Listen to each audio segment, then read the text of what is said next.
संजू प्रधान की मौत की सीबीआई जांच को लेकर के राज्यपाल को सौंपा गया ज्ञापन। फांसी की सज़ा पहुंचना ही चाहिए, यही उन्होंने राय दिया है। क्योंकि घटना ही कुछ ऐसा इतना बेरहमी से हुआ है कि किसी को कुछ कहा नहीं जा सकता है। घर में भी कोई नहीं था, केवल हम दोनों केवल थे, मेरे पति और हम थे। उसके अलावा घर में कोई नहीं था। इसलिए हम तो पुलिस के साथ मेरा भरोसा उठ चुका है, क्योंकि पुलिस के सामने ये सब हुआ है। प्रशासन भी थे मौजूदगी, लेकिन उसका मौजूदगी में ये सब हुआ है, तो हम पुलिस पे कैसे भरोसा करेंगे। क्या हुआ था उस दिन गौकसिया को लेकर के कुछ विरोध करते थे मेरे हस्बैंड। उसके लिए उसको पहले ही धमकी दिया गया था कि इसको मारना है बोल के, लेकिन उस समय कुछ भी नहीं किए। बाद में वो शांत हो गया था। फिर हम लोग शादी किए, और शादी के बाद कुछ 1-2 महीना बाद में हम लोग पेड़ खरीदे थे। जैसे हम लोग भाड़ा में रहते हैं, अभी तो भाड़ा में रहते हैं, इसलिए हम लोग घर बनाएंगे बोल के पेड़ खरीदे थे। पेड़ खरीदने के बाद में हम लोग अक्टूबर में कटवाए थे। अक्टूबर में कटवाने के बाद में उसको काटते हुए कोई देख लिया था, और उसको शायद वन विभाग वाले को सूचना दी, और वन विभाग वाले आए और सीज करके ले गए। सीज करके ले जाने के बाद नहीं हम लोग को कोई नोटिस दिया था, नहीं कोई खबर मिला था हम लोग को कि इसके बारे में कार्रवाई भी होगी या फिर कुछ हो रहा है कि नहीं हो रहा है।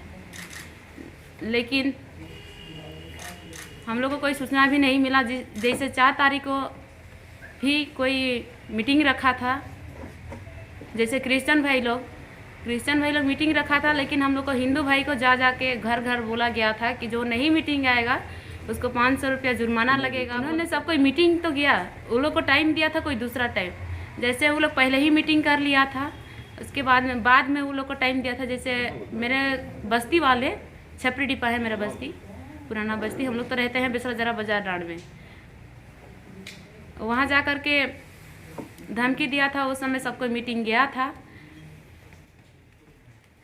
और मीटिंग जाने के बाद में वहाँ 12 बजे का टाइम दिया था वो लोग, और उससे पहले ही मीटिंग करके वो लोग मेरा घर पहुँच गया था, जहाँ पर हम लोग रहते थे, बिसरा जारा में। बिसरा जारा में पहुँचने के बाद में मेरे पास 4 लोग पहुँचे थे, बाकी का भीड़ पैदल जा रहा था, इसलिए लेट से पहुँची थी मेरे पास। उसके बाद जो ग्राम प्रधान है, जो सुबन बुड़ करके, वही मेरे पति को बोले कि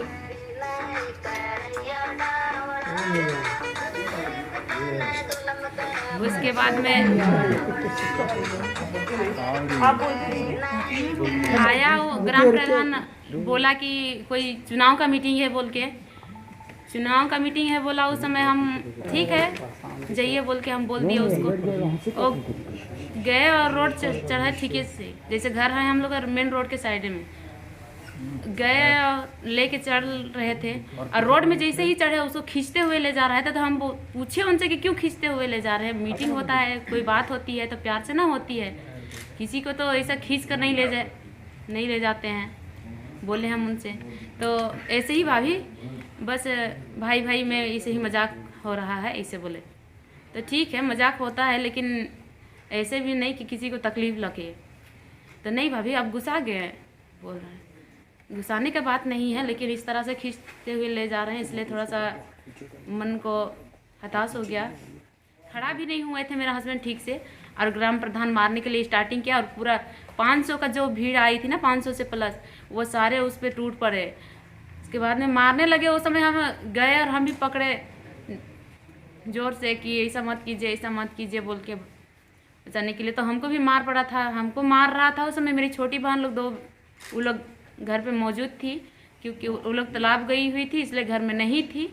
आई उसके बाद में देखी कि दीदी और जीजू को मार रहे, तो वो लोग भी टूट पड़ी कि क्यों मार रहा है भाई दीदी और जीजू को बोल के। इसके बाद में एगो मेरी बड़ी मम्मी की थी, एगो अपनी बहन थी। जो बड़ी मम्मी की बेटी थी उसको शायद यहाँ इधर चोट लगा था, शायद पता नहीं क्या से मारा था, वो तो हम देखने नहीं सके, क्योंकि हमको भी मारा सिर में। उस समय चोट लगा, हम गिर गए वहीं पर, पैर पकड़ जिस समय हमको होश आया उस समय तो हम रोड के किनारे पड़े हुए थे।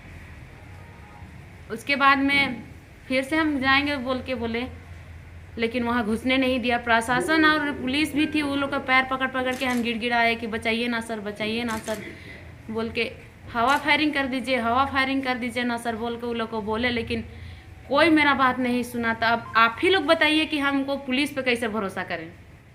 न्याय दिला सकेगी पुलिस? कौन लोग थे पुलिस के वहाँ पे? जो ठेठे टांगर पुलिस लोग थे। कैसे भरोसा करेंगे कि पुलिस हमको न्याय दिला सकेगी? नहीं, ऐसा कुछ नहीं बोला था। मीडिया के हिसाब से जिसकी गिरफ्तारी हुई है, बताया जा रहा है कि वो आप ही के परिवार के परिजन हैं। हाँ, वो 3 लोग निर्दोष हैं, मेरे चाचा ससुर लोग ही है। सबसे पहले तो गिरफ्तार करना चाहिए मुजरिम को, जो इसे बेरहमी से मारा है उसको। किसके साथ है?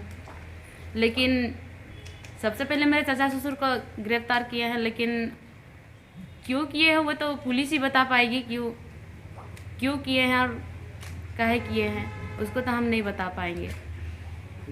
पुलिस के लोग आपके साथ बैठे हैं, आपसे कुछ पूछताछ किए हैं कि भाई किसके साथ है, आपको क्या लगता है, ऐसा कुछ बातचीत हुई है प्रशासन से? सादा कागज में सिग्नेचर करा के ले गया है। हम उसके पुलिस से कोई बात नहीं हुई मेरी। जिस दिन ऐसा घटना घटा उस दिन करीबन 6 बजे आसपास मेरे से सादा पेपर में 3 सिग्नेचर करा के ले गए हैं वो लोग। आप पूछे नहीं कहाँ से? मेरा तो दिमाग नहीं था, हम इस पागल की तरह जहाँ पर तहाँ गिर पड़ रहे हैं, तो क्या दिमाग होगा कि हमको क्या करवा रहा है। तो क्या बोल करके सिग्नेचर करवाए? कुछ तो बोले होंगे ना? कुछ नहीं बोले कि यहाँ पर कुछ काम है, 3 सिग्नेचर कर दीजिए बोल कर बोला। समय हम सिग्नेचर कर दिए। और ये मेरी दीदी है, वो पूछे भी थे कि क्या काम है और सादा पेपर में क्यों सिग्नेचर करवा रहे हैं बोले, तो उन्होंने काम है ऐसे ही जवाब दिया। कल ही जिस तरह से आप सबको मालूम है, कल शाम के समय अपने प्रदेश के 2 पूर्व मुख्यमंत्री आदरणीय बाबूलाल मरांडी जी, नेता प्रतिपक्ष विधायक दल भारतीय जनता पार्टी, और राष्ट्रीय उपाध्यक्ष पूर्व मुख्यमंत्री श्रीमद रघुवर दास जी के नेतृत्व में हम लोग महामहिम राज्यपाल से मिले थे और इस घटना की सीबीआई जांच की हम लोगों ने भी अनुशंसा की मांग की थी, क्योंकि जब दोनों अपने नेता से मिले थे तब इन्होंने भी इसकी बताई थी पूरी घटनाक्रम को। तो ये साफ जाहिर था कि भाई पुलिस की उपस्थिति में, मौजूदगी में जिस तरह से ये घटना घटित हुई और जिस तरह से सादे कागज में आप उसका जो साइन करा करके जो एफआईआर दर्ज कराया गया कि पुलिस की मौजूदगी नहीं थी। आप एफआईआर यदि पढ़ेंगे तो पुलिस की मौजूदगी नहीं थी, ऐसा एफआईआर में लगा। और आज ही अखबार में आप देखेंगे वहाँ के इंस्पेक्टर ने इस बात को एक्सेप्ट किया है कि पुलिस वहाँ मौजूद थी, पुलिस वहाँ मौजूद थी, सभी को मालूम है, वहाँ का वीडियो भी बनाया हुआ है। तो कल राज्यपाल महोदय ने भी ये कहा कि भाई हम लोग कॉलेज में मिलना है, पीड़िता मिलना चाहती है, उसको न्याय मिले और सीबीआई की जांच हो, और इस गंभीरता से आप भी परिचित हो। तो उन्होंने आज इनको कॉल किया था, बुलाया था और हम लोग मिले अभी जा करके। और आप देखेंगे ये पूरी घटना को, भाई एक महिला है जिसकी शादी शिवरात्रि महाशिवरात्रि के अवसर पर मार्च पर शादी होता है पिछले साल, अभी 1 साल भी नहीं हुआ है 2021 में, और जिसके पेट में 3 महीने का गर्भ रहता है। पूरी बातों को ठीक से नहीं बता पा रही है, थोड़ी सी दबाव में भी है। थोड़ा सा ऐसा है कि इतना बड़ा घटना, जघन्य घटना, इसकी आंखों के सामने इसके पति को मार दिया गया, मार के जिंदा जला दिया गया माँ के सामने। जब माँ आखिरी बार देखना चाहती है, ऐसा मार करके जला करके उसको मार दिया गया, इसको पीटा गया। ये नहीं बता पाई 7 तारीख को गई थी अस्पताल, कोलाबिरा का अस्पताल गई थी, वहां से इसको रेफर किया। इसका दोनों ही माने कि स्मृति भी रहता, वो भी स्मृति खत्म हो गया। पति तो चला ही गया, स्मृति भी खत्म हो गया। और आप ही लोगों के चैनल में आपने देखा है कि किस तरह से जो मुख्य अभियुक्त जिसको पुलिस ने बनाया है, उस मुख्य अभियुक्त ने ये स्वीकार किया है कि भाई स्थानीय विधायक से उसकी बात हुई। इसको जो प्लॉट करने का काम है वो 28 दिसंबर से प्रारंभ हुआ है। सर, इन्होंने जो आवेदन दिया उसमें विधायक का नाम है क्या? हाँ जी, वो सारा विधायक का नाम है। और जो 7 तारीख को इन्होंने लिख करके दिया है, उसमें उन्होंने ये सारी चीज़ों को अंकित करके दिया है कि भाई इस तरह से घटनाएं हो रही है, इस तरह से हम लोगों पे इस पर किया हुआ है, हम लोग को लगता है कि इस तरह की घटना हुई है। 28 तारीख से वो घटना मतलब कि वो चल रहा है। आम वहाँ के नागरिकों में ये चर्चा का विषय है। जो वहाँ से फिर वो देखिए जो लोग किए हैं वो सब साधारण नागरिक है। आप किसी को 500 रुपया उस ग्रामीण क्षेत्र में ये अर्थदंड लगाया जाए कि आप यदि ग्राम सभा में नहीं आइएगा तो आपको 500 रुपया प्रत्येक घर के पीछे हम जुर्माना लगाएंगे, तो लोग पहुँचते हैं। लोगों को 12 बजे का समय दिया जाता है, आप 10 बजे जो है कोई निर्णय पे पहुंच जाते हैं। उस जगह पर भी आप देखेंगे कि विधायक जी की भी बात हुई है, विधायक जी ने भी यह स्वीकार किया है कि वहां से वो ग्राम सभा से उनको फोन आया है और फिर उन्होंने आगे बात करी है।